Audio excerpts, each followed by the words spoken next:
What's up YouTube, it's Sean here and I'm back today to give you a review of the Air Jordan 4 Retro SE Craft in this medium olive colorway. So this is the latest Air Jordan release to feature the craft treatment.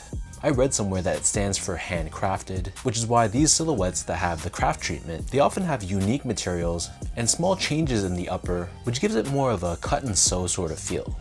So these Air Jordan 4s released on November 18th for a retail price of $210 US or $270 here in Canada. The official colorway for this shoe is medium olive, pale vanilla, cargo khaki, black, and sail, and these were available at most Air Jordan retailers, including the Closet Inc. here in Canada. The Closet Inc. is my go-to shop for Nike Retros and Air Jordan releases, and they're independently owned and operated, based right here in Southern Ontario in Canada.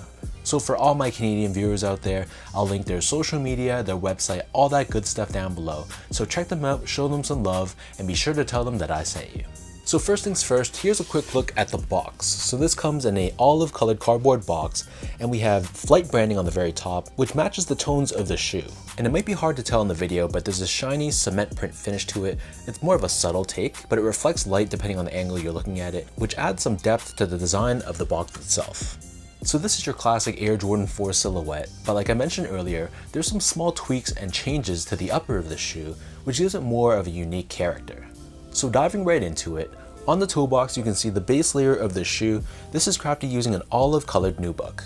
This nubuck feels very soft to the touch, and then surrounding the front toe cap, we have this long-haired or shaggy olive colored suede.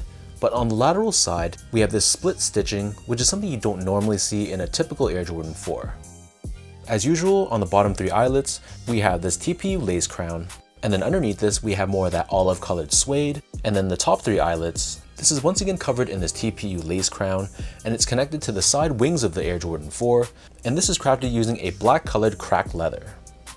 On the mid panel, instead of the signature Air Jordan 4 netting, what we have here is a debossed suede, so the grid pattern of the netting is pressed into the suede, which is a change that I actually really liked.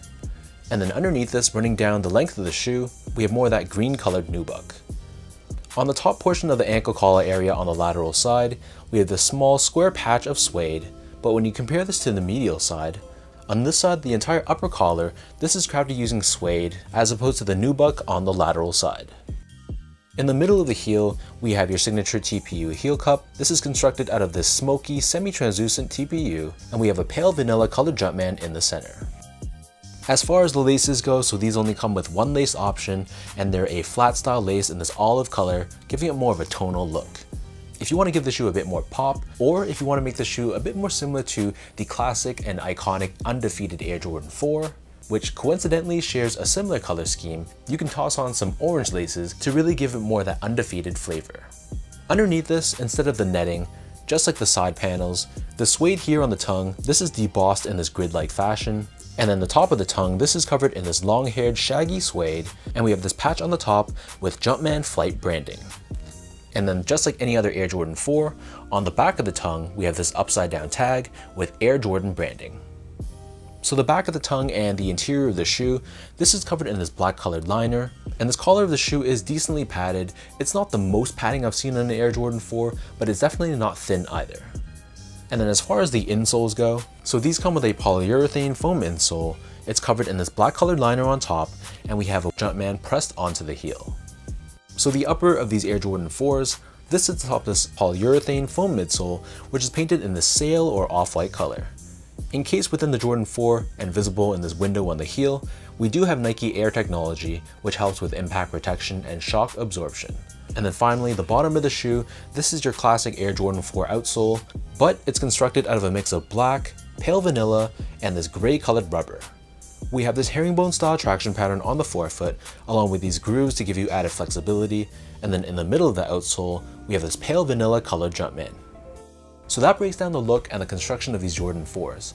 And for those wondering about sizing, so the Jordan 4 is a bit of a tricky shoe when it comes to sizing, at least for me. So because my feet are a little bit more on the wider side, Jordan 4s sometimes can fit a little bit snug width-wise, so my foot measures as a true size 10, slightly on the wider side, and because of the narrowness of a Jordan 4 sometimes, I wear between a 10 or a 10.5, which is a half size up. So getting these in a size 10, I have to say they actually fit me pretty comfortably. So I feel like if you have a narrow, normal, or even a slightly wide foot, you could go true to size and you should be okay for this pair. But if you do have wide feet, you'd probably be better off going up a half size. So some Jordan 4s straight out of the box, when I put them on, I can feel that pinky toe crushing feeling. But for these, I didn't really feel that too much. But whatever size you normally wear for the Air Jordan 4, whether that's true to size or a half size up, I'd probably recommend just sticking with that same size and you should be okay. Moving on to the comfort, so unfortunately for me, Air Jordan 4s have never really been that comfortable. Maybe it's because of the narrowness of the toe box, but also the underfoot feeling, it's not the best. It feels a bit more on the flatter and firmer side, and I don't know what it is, I feel Air Jordan 3s to be relatively comfortable, whereas 4s have always kind of been more on the uncomfortable side. So if you're okay with more of a flat, firm feeling sneaker, then the Jordan 4 is going to be fine for you. But if you're expecting something very plush, very pillowy, with a lot of comfort, then I would not recommend picking these up. Finally, in terms of the quality and the craftsmanship on this pair, so first off, material quality I was really pleased with. Everything from the nubucks, the suedes, the cracked leathers, there's such a variety of materials used on these Jordan 4s, and all of them really felt like they were decent quality, especially when it comes to an Air Jordan standard. So you can tell they utilized genuine materials on this shoe. Nothing really had an overly synthetic feel. So in hand, it really feels like more of an elevated version of a typical Air Jordan 4. And from a build and craftsmanship standpoint, same thing, my pair was pretty flawless. Most importantly, the left foot and the right foot were consistent, they lined up, they weren't crooked. The stitch job was really good as well. And there were some minor glue stains on the midsole area, but nothing really major. So I came away feeling pretty impressed with these in person.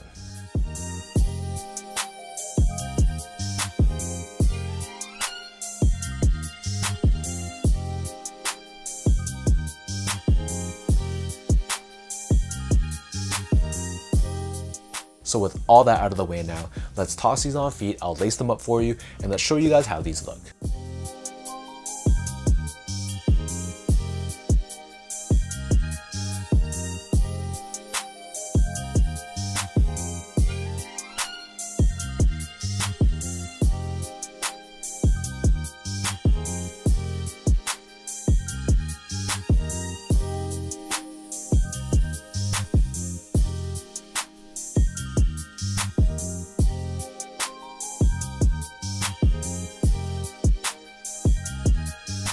Overall, this shoe checks off a lot of boxes. The materials are great, it was pretty well built. I love the changes of the shoe, giving it more of a unique flavor.